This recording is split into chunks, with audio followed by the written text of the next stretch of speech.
So I'm Scott Truax. I'm Craig Adams. And we are recreating the 1974 Evel Knievel sky cycle jump over the Snake River Canyon. We've got a rocket currently being painted. We've got two other rockets that are currently being fabricated. And we've got a couple months worth of time to cram about 6 months worth of work into. Well, it's unbelievable how much work you have got done in such a short time, especially when you're building three of these. Not just building one, you're building three, so you got kind of like an assembly line going here right now. Yeah, we can do that. So if you need a rocket, let us know. We'll hook you up. It makes me feel better to see a nice fresh rivets. So tomorrow we're going to get that assembly and mount them to the new cockpits. So we'll have two rockets up at the same point you saw the other one. Well, they did a lot of work today. Yeah.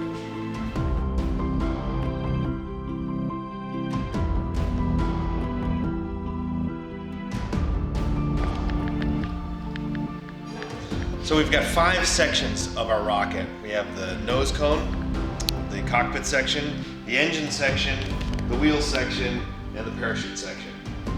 Right here is the cockpit section.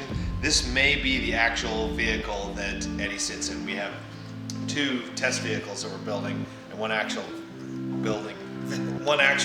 vehicle that we're building, and this, like I said, might be the one that Eddie actually sits in. Where we tried to stay true to the original vehicle, there are a few upgrades that we made. We noticed, we tried to copy what went right and we knew what went wrong. And in the original vehicle, the nose cone upon landing was severely dented. We want to make sure that Eddie comes home safe and sound, and we've got this chromoly structure up front that could take a significantly more impact than the original vehicle could. What we have before us here is the mount that bolts to the original rocket mount that was used in 1974. This part is a copy made from the drawings of the original launcher. This is the base piece that holds the whole launcher to the ground. These holes match exactly perfectly to the ones that are currently out on the old flight pad that's located right next to the Snake River Canyon you saw earlier today. So what made the original vehicle, the original stunt, fail was the malfunctioning parachute. So that is probably the most major change that we've made to the vehicle. This is the parachute section.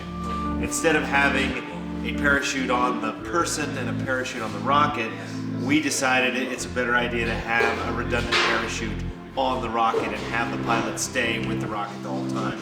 So here we have the aft section, the parachute section, with the 2 parachutes, the backup and then the main chute, and our sketches of the drogue chute housing, that how it's going to appear when we actually go. So next time, if you see this, you'll see this cut out and modified for flight configuration. So this is we call the headrest cowl. This part fits on the headrest right behind the pilot here. And this helps aerodynamically, and it also provides a nice place for us to run wiring and control and safety lanyards.